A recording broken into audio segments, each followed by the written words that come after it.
Greetings and welcome back. It's your host, Gabe Morales. Most of the feedback on this series has been positive, and I really appreciate your support. If you have not yet done so, please subscribe so you'll be notified of new content on this channel. If you like it, be sure to give it a thumbs up. Again, thanks for your support of my platform. It means a lot to me and helps me keep going. Salinas Valley State Prison is located just north of Soledad, California, and sits adjacent to the older Correctional Training Facility, aka Soledad State Prison, featured in a previous video. Salinas Valley has been designed to house Level 1 minimum support dorm the inmates, Level 3 and Level 4 scored offenders, and has two 270 design buildings, as well as two 180 design structures, and a 100-cell standalone administrative segregation unit. It has 5 main facilities, A, B, C, D, and M. M unit houses those minimum security inmates I spoke of. I believe A and D currently house sensitive needs inmates, with B and C facility being general population yards. In this video, you're going to hear two tales of Salinas Valley. One that it is a great place to work in due time, and the other that is a very dangerous place to work in due time.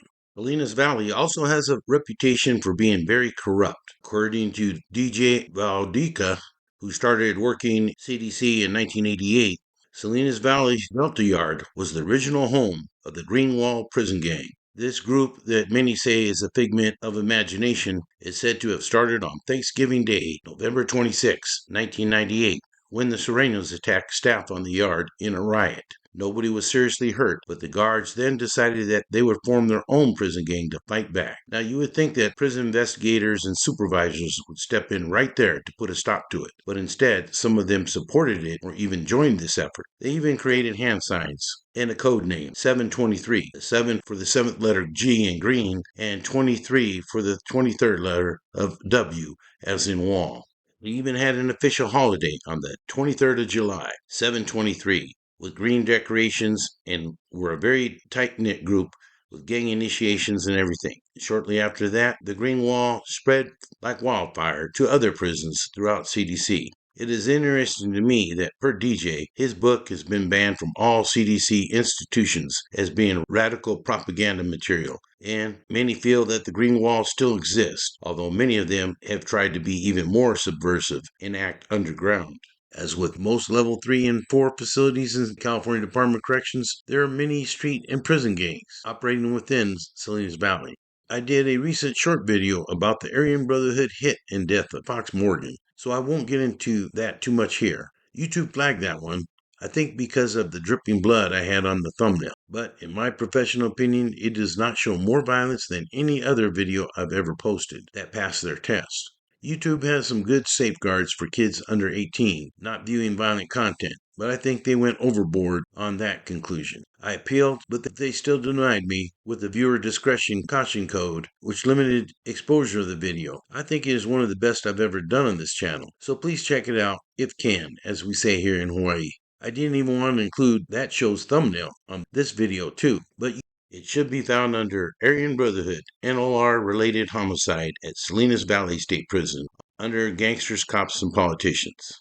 I already covered much of the drama around the Matt Rocha car getting hit at Pleasant Valley, but one of his strongest allies and fellow federal faction NF supporters, Oscar Baby Joker, aka BJ Cabrera, was hit bad at Salinas Valley, I believe 37 times, but lived. Proceeding all that drama, State General James Conejo Perez established Salinas Valley as his yard soon after he was released from Pelican Bay SHU in 2016. He was regulated to using a wheelchair and quickly selected a personal security squad, or entourage.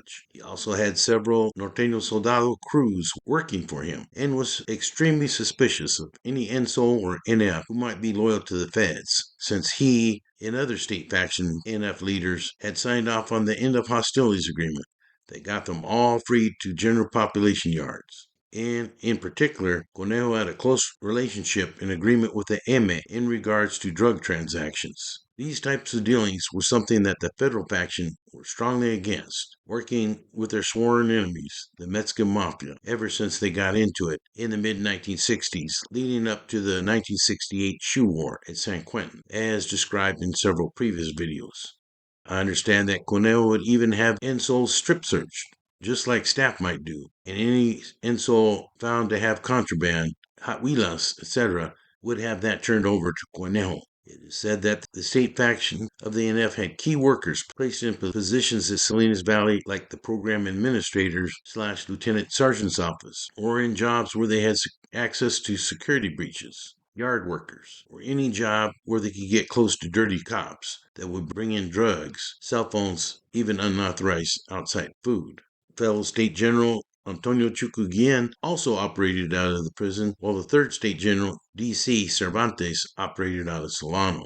Around 2018 to 2019, I understand that D.C. ordered an audit of NF money transactions, and it was found that Salinas Valley B Yard had generated the most money, but was contributing the least to the bank. Conejo then ordered his crews to recoup the missing money. I understand approximately $18,000, but I'm not sure what happened to that money. If I remember right, they did try to recoup the missing funds, but allegedly the dope went missing too. So it all sounded very scandalous to many. If I recall correctly, Samuel Luna was also on that yard and was one of Chuco's right-hand men. In addition to many other unusual actions of the NF at the time, I find it kind of wild, but understand that Sammy had joined the New Flowers, which are considered to be a dropout gang. The word is that he was allowed to come back by paying a hefty fine to Chuco. Pretty much everybody knew that he had serious drug connections to the Sinaloa cartel, and is also mentioned in Operation Quiet Storm. He was sent to the feds, but released in February 2025, and he is not shown back in CDC, so I would guess that he is now running around somewhere out there in the free world. Evidently, Chuco Guillen and Sammy Luna intercepted a federal kite sent to D.C., deeming Chuco and Conejo no good. State faction then deemed BJ, Mateo, Duck, Joe Jeff, and others that supported the feds no good. As I stated before, when Mateo was hit at Pleasant Valley, he had a team that assisted him, and even some of the state faction switched sides to protect him. BJ and Demon Quintos de Salas recruited a squad to move on Chuco and Conejo, and Smiley, I believe BJ's homeboy from Watson, but I don't know his last name, supplied a bone crusher for their attack plan. BJ was being watched like a hawk by Chuco and Conejo's people, and waited for the opportune moment, but evidently waited too long. The state found out about his plans, and BJ and Demon Quinto were hit at Salinas Valley in a preemptive strike. It said that Smiley, who supplied BJ a weapon, just stood there and did not assist. So maybe it was he who betrayed them. I don't know. BJ was then sent to Tehachapi and decided to lock it up at Corcoran, and was placed on a sensitive needs yard, where he still remains. Matt, Duck Moran, who were hit in the Pleasant Valley, and Joe Jeff Jefferson, who was hit at Salinas Valley on October 6, 2021, all testified for the feds in that Operation Quiet Storm case, to the surprise of many, but I think they were all just tired of the game. There were several other influential NF housed at Salinas Valley after the 2016 shoot kickouts, which was considered to be an NF stronghold. Members such as Trino Martinez from Early in Tulare County, and Esteban Trujillo from San Jose. But after Operation Quiet Storm, most of the NF were taken off of BR, except for Bobby Silencio Lopez, Sleepers Esquivel, and Marco Flaco Topete. Paradigm Media, current YouTube content creator, and former NF captain John Boxer Mendoza did some pretty good videos on all of this. Nicholas Grinch Young from San Jose, along with assistance from Edgar Chato Freire from San Joaquin County, butchered Joseph Demon Mendoza, who I believe was from the Dead End Gang in Merced. The rumor was that Demon had been tampering or messing around with some of the NF's packages, and there's a lot of questions why the gunner didn't fire during that attack incident. Grinch and Chato are presently housed at Soledad Prison. Lots of Mexican Mafia members have also been housed there in the past, such as Richard Cheeks Buchanan from Otay in San Diego County around that same time frame, 2016 through 2019.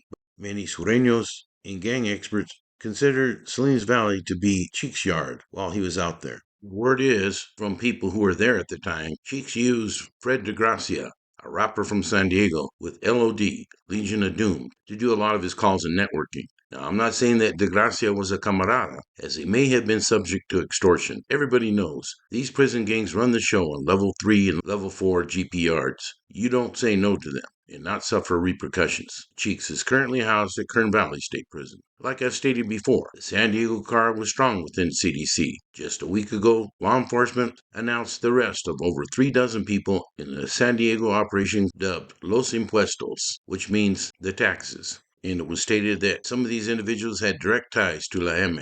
With its close proximity to the Mexican border and close relationships with the drug cartels down there, it is easy to see why the San Diego car is so powerful. Hector Ayala from San Diego was sent there after being kicked off of San Quentin's death row in 2016 and still remains there today, as does Henry Indio Carlos from El Sereno, who I had at New Folsom Violence Control Unit in the early 90s.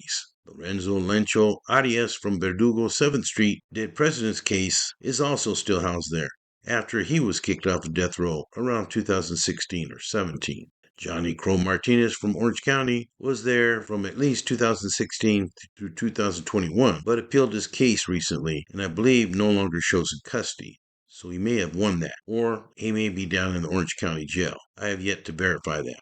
Carlos Gabi Arciniaga from El Monte Flores was also there from 2016 through 19 with a quick transfer to Ironwood State Prison in 2018. But after he returned to Salinas Valley, I understand he decided to roll it up and was sent to Corcoran, where I heard he was hit by the 2.5 pesetas. Timothy Esco McGee, multiple convicted murderer and gang member from Toonerville, just north of LA, was housed there at one time after he was kicked off a death row, but is presently located at Kern Valley State Prison.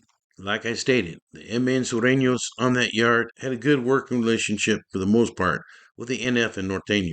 Everybody was making money, even if a lot of it was unaccounted for. Many suspected that shot callers on both sides, the NF and MA, were shooting that feria into their arms. The Paisas were also making money, many of them working for MA shot caller Danny Boy Pina, who had his hands on several yards. The Bulldogs have also been active at Salinas Valley in past years. A recent case called Operation Shot Caller led to the arrest and charging of nearly 90 gang members and associates for crimes that included drug trafficking and smuggling illegal firearms in Fresno County. The suspected ringleader in that case, Ignacio Sanchez, allegedly directed operations from inside his Salinas Valley State Prison cell. He was charged with conspiracy to distribute and possess with intent methamphetamine. Contraband cell phones were used by individuals in this case to coordinate smuggling operations in and outside of prison. At least one time, BRGP had lots of new flowers. They usually could get along with the Bulldogs. As there are sensitive needs yards at Salinas Valley, there are also sensitive needs yards gangs or dropout gangs. Sometimes they'll take out their frustrations on each other, and sometimes they'll take out their frustrations on corrections officers. The Nuestra Cosa, which is a spin-off group from the Northern Riders, mostly from Northern California, has a stronghold on a yard at Salinas Valley, and I understand they have been beefing with the Zapatistas, who are mostly from Southern California. As stated in multiple previous videos, CDC has decided to reintegrate many populations and rival groups, which can create major problems. Word is that a Zapatista recently attacked a CO under escort, and that he had 2 confrontations just in one day. One allegedly including taking away an officer's pepper spray and then using it on staff, according to Rascal, who did a video on that a few weeks ago before his untimely death. No matter where you do your time in CDC, there is a high potential for violence. And unlike in the past, CDC is definitely underreporting what is going on and trying to sweep a lot of things under the rug for public relations reasons and in an attempt to avoid lawsuits. Now let me cover a few older and recent murders and attempted murders that have occurred at Salinas Valley. Now, he and his wife, who runs his YouTube channel, will probably get upset for me even mentioning this, but according to CDC and federal law enforcement, validated Aryan Brotherhood member Brant Two Scoops Daniel from Sacramento killed inmate Zachary Scott on October 29, 2016, in order to further his status with the brand. Daniel and 8 other inmates were charged in a federal racketeering case for multiple crimes at prisons all across California. 6 others were mentioned, including an attorney who tried to smuggle drugs and cell phones into New Folsom State Prison. in that RICO case. Prosecutors said that Daniel stabbed Scott 17 times with an 8-inch metal shank and hit Scott in his arms, torso, and head, once so hard that the weapon went through Scott's back and pierced out his chest. Scott fell to the ground as Daniel continued his attack, and fellow convict Leonard Denny began stomping him. They stopped once the guards used tear gas to intervene. Reports stated that Scott was covered in blood, stood up, took 5 steps before falling down, spit up blood and uttered, "I can't breathe," and died soon afterwards. Per CDC reports, Daniel then yelled a threat to other Woods on the yard and demanded that they attack yet another inmate in bad standings within the next 17 days. Although I believe he later retracted his statements and appealed his case, Daniel pleaded guilty to Scott's murder in June of 2017 and received a 30-year sentence. Basically, if you listen to his channel, he states that he has been tortured, denied medical treatment, and denied his constitutional rights. But it seems to me that he just hates all cops, hates the system, and takes very little responsibility for his past actions, and believes that everybody is out to get him. Now, I have no doubt that he has shoe syndrome, which has been proven to cause mental issues. Dunning also pleaded guilty to manslaughter and was sentenced to 22 years in prison and is currently housed at the California Health Care Facility in Stockton. In November 2020, CDC reported that inmate Isaac McQuan was stabbed to death. An investigation is underway at Salinas Valley. In your crime alert tonight, Salinas Valley State Prison officials are investigating the stabbing death of an inmate as a homicide. Isaac M. McQuan was pronounced dead Saturday at around noon. Prison officials say Juan Hernandez, McQuan's cellmate, has been identified as the suspect. 40-year-old McQuan was serving a life sentence for first-degree murder and gang-related offenses. 31-year-old Hernandez is serving a life sentence for first-degree murder as well. The investigation is ongoing. McQuan was affiliated with a Pittsburgh Norteño gang called Crazy Ass Latinos and was admitted to CDC in 2013 to serve life with the possibility of parole for the first-degree murder of a Giovanni Bay back in 2010, and was also hit with sentencing enhancements for being a gang member. His cellmate and suspected killer, Juan Hernandez, was also identified as being a gang member who entered CDC in 2013 and was serving life without parole for first-degree murder. On March 18, 2025, inmate Anthony Ramirez allegedly retrieved an improvised weapon from his waistband and attempted to attack custody staff on a day room floor. Staff immediately responded, disarming Ramirez and placing him in handcuffs without incident. So I don't know. This might have been a PC move, or he might have had psych issues. Medical evaluations were performed on both the officer and Ramirez with no serious injuries. Ramirez was most recently returned from parole with a new term from LA County in May of 2008 and was sentenced to life with the possibility of parole for second-degree murder with enhancements for the use of a firearm. On June 27, 2025, CDC announced the death of inmate Jose Rodriguez. According to reports, staff observed cellmates Steven Miranda and Jose Rodriguez inside, but that Rodriguez was unresponsive. Staff immediately restrained and removed Miranda from the cell. Medical aid was initiated for Rodriguez, however, he was announced deceased approximately an hour and a half later.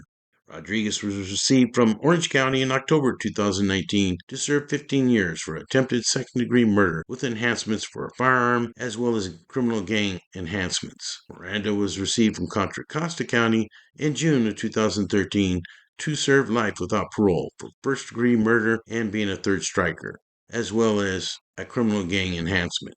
Now, the narrative from CDC headquarters via their spokespersons is that violence has gone down under the new California model, but I and many others disagree. But let's hear their side of the story. Let me show you their warm and fuzzy version, then I'll show you another version of the negative effects that many of these new policies, like forced reintegration, have caused. Every institution has developed their own way of running the California model. Here at this institution, this is where it started. We're basically ground zero. And from here, this is how it's expanded out. So every institution does something different. Here, we deal primarily with our mental health incarcerated population. The violence has gone down dramatically. Is it perfect? No, nothing's perfect. Have we had our hiccups? Yes, but that's just the nature of the beast. This team was developed primarily by officers that worked out of these units in the pit. And the reason we started working specifically in the pit is because this area, we had a lot of violence for staff. So the challenge for us was, to create a team to address that violence for staff. How can we do it? Through the training that we received, we decided we wanted to do it through doing activities with some of these high-risk inmates in order to get them to see us as people and not just a badge. We started off with just 2 officers every day, and now we're up to 12. We had a lot of violence in these buildings, and we knew that we had to change what we were doing in terms of how we interact with these guys. This has been a great resource for us from a mental health standpoint, because the officers are able to do things with these guys that not necessarily we can as clinicians. We can, they can have the real conversations with the inmates where they're not feeling like they're being assessed for something or mental illness or anything like that. They can come here and actually have real conversations. We do work very closely with these guys. We found that by doing so, the buildings have been calmer. We're not getting the same incidences that we're getting at the levels we were before starting. And I really enjoy doing what we do because it does keep our partners safe. It keeps, the population calmer. Some guys need more time than others. So when Lieutenant Gomez asked me if I want to join his team, at first I said no. It took me a couple months to just take a look and see what they're trying to do. And it gives me more time to spend with these guys, kind of learn how to manage their behaviors. That way they don't see us as we're just here to enforce rules and everything else. Sometimes we just sit down. Some of these guys that just want to sit down and play dominoes and chat. That's all. And eventually they open up because they feel that they're not being assessed. We're not here like medically. We're not kind of giving more medications and things like that. So they talk to us a little more. Obviously, we talk to men how, this is what's going on. This is why he's acting like this. And sometimes we talk to him and let him know whenever you're feeling that you're gonna do something that you're not supposed to, or what's your triggers, they do open up and they let us know, hey, if I'm just pacing back and forth, I just want people to leave me alone. When I get done painting it, they let me come out at night, most nights, and paint, and when I go back to my cell, I feel so relaxed. This was my wife's dog that I did a little tribute to. Yes, that was Del Desperado Breches of the Aryan Brotherhood that was speaking. As you can see, he is a very good artist and was also known as being very dangerous when I knew of him. And I dealt directly with his cellie, Paul Cornfred Schneider, at New Folsom. Both were named in the infamous Dogs of War case. I don't know, maybe Breches has turned a new leaf. Now, I'm not hating. I love art, paint, and do murals myself, but I'm not sure prisons should look like daycares. I don't believe that staff and inmates inside should be playing sports games, cards, checkers, and chess with each other. There should be personal boundaries, but also mutual respect. Staff should not be paranoid all the time, but also should never let their guard down. Many of these guys practice and train to get their targets, rival gang members or staff, to get very relaxed before they strike. It's called the art of war. Understand that one staff member not too long ago was hit in the neck while playing handball with a convict. That's just not smart. And hopefully he's okay now. Here's another visual for you. Just a couple weeks ago, on October 14th, 2025, at approximately 5:15 p.m., staff observed inmate Orlando Ochoa assaulting inmate Israel Mendoza. Staff immediately responded using chemical agents to stop the attack and restrain Ochoa. Staff began life-saving measures on Mendoza, and he was transported to the prison's triage and treatment area, often called the infirmary, and he was pronounced deceased by paramedics at approximately 5:52 p.m., or just over a half an hour later. Ochoa was placed in restrictive housing pending investigation by the Investigative Services Unit, also known as ISU. Now, Mendoza was no angel. He was most recently received from Yolo County in December 2015, sentenced to 14 years for corporal injury on a specified person within 7 years of a prior conviction, and was a second striker, but he did not deserve a death sentence. Ochoa was most recently received from San Bernardino County in February 2006, sentenced to 5 years for second-degree robbery, and LA County also sentenced him in 2009 to 32 years for voluntary manslaughter and second-degree robbery as a second striker. So you might ask, what's the problem here? Well, I think Hector Bravo from that prison guard broke it down pretty good. Evidently, Mendoza had been hit earlier in the day, so should have been removed off the yard for his own safety. But staff let him remain there at risk, and he was then killed later that same day in the evening. I agree with Hector. Sounds to me like Mendoza's large extended family has big grounds for a lawsuit. And condolences to the fam. So there you have it. The good, the bad, the ugly at Salinas Valley State Prison. I hope you learned something from this video. Mainly, don't go to prison, and if you were in prison, stay out. Seldom are they very nice places. And with that, this is Gabe Morales signing off for Gangsters, Cops, and Politicians.